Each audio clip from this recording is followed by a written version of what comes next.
अपनी फरियाद लेकर आपके पास पहुंचे हैं, कई लोगों के चेहरे पर खुशी वापस जाते वक्त भी देखी है। किस तरीके की चीज़ें हैं और किस तरीके की समस्याएं आ रही हैं जिसका निराकरण कर रहे हैं? आज समाहरणालय में जो जन सुनवाई जनता दरबार आयोजन किया गया था और इसमें सभी शहरी और ग्रामीण इलाके से अत्यधिक संख्या में लोग आए थे अपनी समस्याओं को लेकर, और उन सभी को संबंधित विभाग में हम लोगों ने निर्देशित किए हैं और उसका मॉनिटरिंग भी किया जाएगा। और आज जो मामले आए थे, कुछ ऐसे मामले थे जो आंगनवाड़ी सेविका का चयन में अनियमितता का कुछ शिकायतें आई हैं। ऐसे 3 मामले आए हैं, तो उसको हम लोगों ने डीडीसी और डीएसडब्ल्यू को जांच करते हुए प्रतिवेदन देने के लिए हम लोगों ने निर्देशित किए हैं। और जैसे कि पहले की तरह जमीन के इश्यू के भी संबंध में कुछ आए हैं। जैसे अनगढ़ा में एक फर्जी वंशावली दिखाते हुए एक ट्राइबल जमीन का जो अनुमति परमिशन लिए हैं, और जिसमें उस वंशावली में जो है वहाँ के लोकल कुछ जनप्रतिनिधियों का भी हस्ताक्षर है। तो उसका भी हम लोगों ने डीसीएलआर को और एडिशनल कलेक्टर को भी डायरेक्शन दिए हैं कि उसका म्यूटेशन में अपील में प्रॉपर उसको सुनवाई करे और परमिशन अपील का भी सुनवाई करे। और अनगढ़ा में भी इसी तरह के कुछ पुराने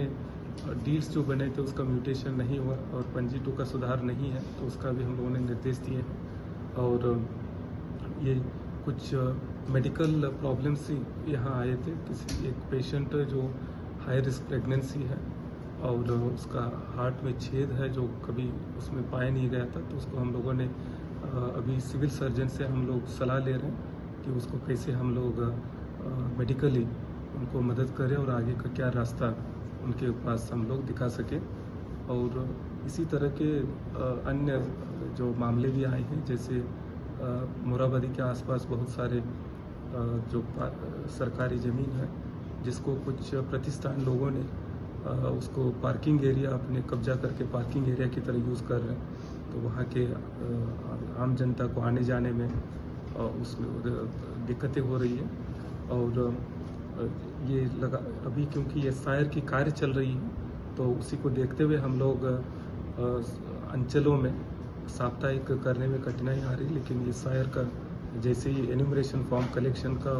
कंप्लीट हो जाएगा तब हम लोग समय समय पर जैसे मंगलवार को लगाते रहेंगे।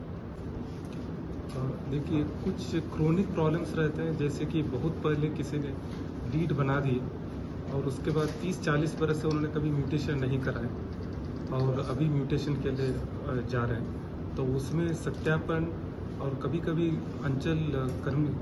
कर्मियों का, पदाधिकारियों का नेग्लिजेंस की वजह से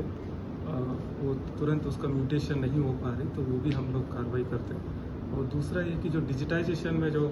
पंजी 2 में जो गलतियां जो आई हुई और उनको सुधार करने में समस्याएं आ रही, जब सुधार कुछ लोगों का होने के बाद भी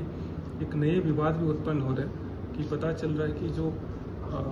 खतियानी में जितने लोगों का था उन सभी का नाम करेक्शन के दौरान नहीं आया, कुछ ही लोगों का नाम आ गया, कुछ लोगों का छूट गया, तो वो लोग भी फिर से कार्यालय पहुंच रहे। और जो म्यूटेशन जो समय सीमा में जो होना चाहिए, अभी एसआईआर का जब शुरू हुआ तो अभी रांची जिले में काफ़ी संख्या में म्यूटेशन के मामले अभी लंबित हो चुके हैं, तो उसका भी हम लोगों ने निर्देशित किया। और जिला प्रशासन का यही अनुरोध है, कोई भी व्यक्ति ज़मीन अगर खरीदने जाते हैं तो कागज़ों का प्रॉपर सत्यापन करें, किसी तरह का कोई सीएनटी लैंड को प्रॉपर बिना प्रक्रिया के नहीं खरीदे, और सीएनटी प्रतिबंधित भी है। और किसी तरह का कोई वहाँ भौतिक सत्यापन भी करे, कहीं वहाँ पोजीशन का कोई प्रॉब्लम तो नहीं है, फिर उसके बाद कहीं सिविल कोर्ट में या कहीं रेवेन्यू कोर्ट में केस तो लंबित नहीं, ये सारा चीज़ जांच पड़ताल करके करे, ताकि अपना जो पूंजी जो है सही जगह पे लगे और सादा पट्टा लोग कोई भी न बनाए, क्योंकि अभी के समय में हो सकता है जो दे रहे हैं वो खुशी से दे रहे होंगे, लेकिन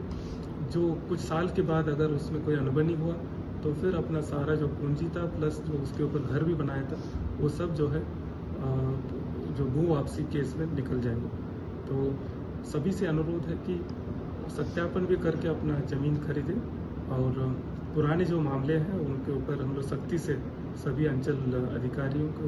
हम लोग सुपरविजन कर रहे हैं और जो रिव्यू भी चल रही है।